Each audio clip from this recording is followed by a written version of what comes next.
Okay, continuing on in our naming of aldehydes and ketones, let's look at one more example of an aldehyde before going on to the ketones. If we have a ring, a cyclic compound, and we have an aldehyde, the aldehyde can't be part of the ring because that would be 5 bonds to carbon. But the aldehyde, as we said before, is always at the end of the chain, so it can be hanging off of the ring there. And so this is an interesting variation on the naming of aldehydes. If they're part of a ring, then we have the ring as a substituent on the one carbon aldehyde called carbaldehyde. And so this is cyclopentane, all one word, carbaldehyde.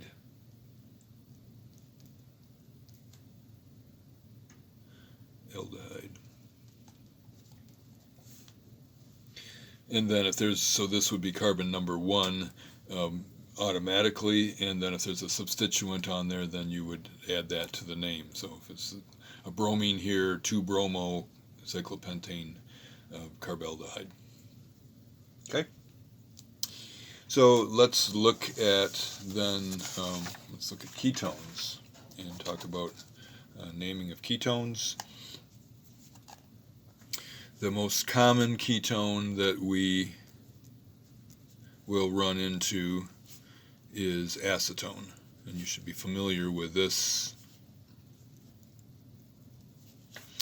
The common name is acetone, everybody calls it that, but the real name of it is, it's a 3-carbon chain, so propane, drop the E and add O-N-E, so this is also known as propanone. If it's a ketone, then the carbonyl can't be on the end, because if it was on the end, it would be an aldehyde. So there's only one possible place for the ketone to be here. So we don't call it 2-propanone, it's just automatically propanone. And that's true for the 4-carbon chain as well, because we could put the carbonyl here or put the carbonyl there in the ketone, and either way it's in position number 2, and so there is no number that is used here. This is just butanone. Again, dropping the E and adding O-N-E, butanone. And unlike aldehydes, if the carbonyl is a ketone as part of a ring, then it will actually be, the carbon of the ketone can actually be part of the ring. And so this is just cyclopentanone. Pentaneone. And like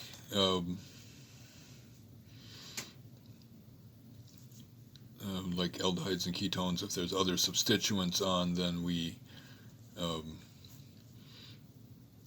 will number the substituents and name the substituents as appropriate. So here is a hydroxy group, and now the chain is long enough that you have to say the position of the ketone, and we number from the end to give the highest priority atom or functional group the lowest possible number. And so this is 2-hexanone with a hydroxy group on carbon number 5. 5-hydroxy 2-hexanone.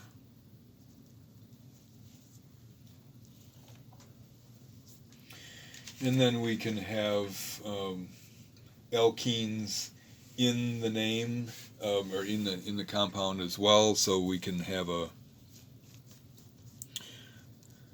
ketone here with a double bond in it, and if it doesn't matter which end you number from, this will be carbon number 3. And so then if there's a tie, then we number to give the lowest possible number to the next functional group, and so this would be 1, 2, 3, 4, 5. And so it is a penteneone, and so you can call it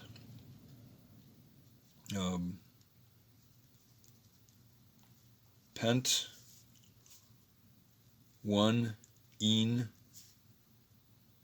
3 one. Or you could call it, if you wanted to, you could call it 1 pentene 3 one.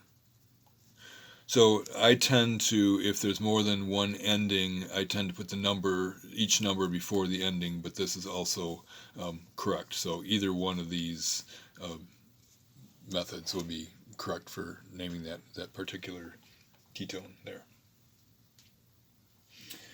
The other thing that I want to talk about is if we have a substituent that is a ketone, how is that named? And so if we're already familiar with this, we've been introduced to it in the aromatic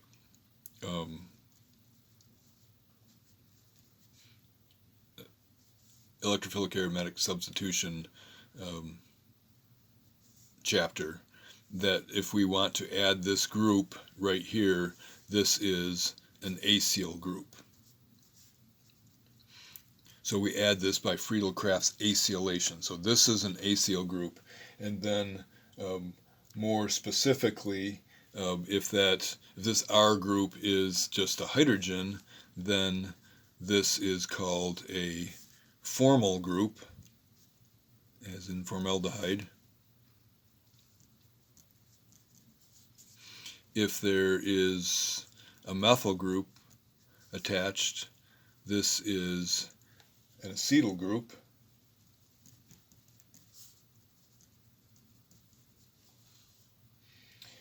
And another specific one is if the carbonyl actually has a benzene ring on it. This is a benzoyl group. And don't confuse that with this group right here, which is a benzyl group. Right? You previously learned that a benzyl group is a CH2 with a benzene ring on it. If it's got a carbonyl, it's a benzoyl group. So there's an O that's in between there. So it sounds similar: benzoyl, benzyl, benzoyl, benzyl. So make sure that you are paying attention and not confusing the two there.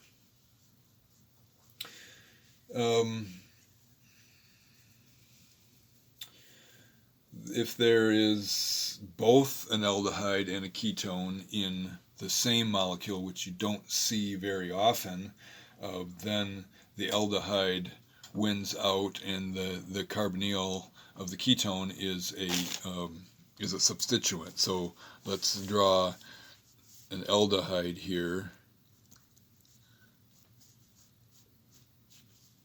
and then put a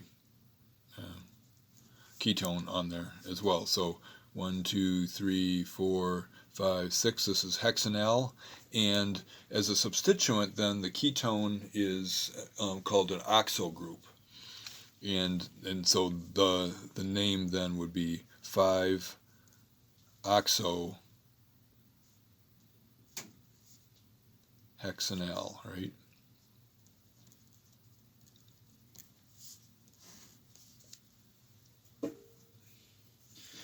And you'll also see in biochemistry sometimes this oxo group here in the terminology and the nomenclature of biochemistry, it's also sometimes called a keto group. And so you'll hear about alpha ketoglutarate instead of an oxo group. And when we are getting to the carboxylic acids and naming them, then we'll distinguish between the use when we use oxo, which is IUPAC, and when biochemists use keto to mean the same thing.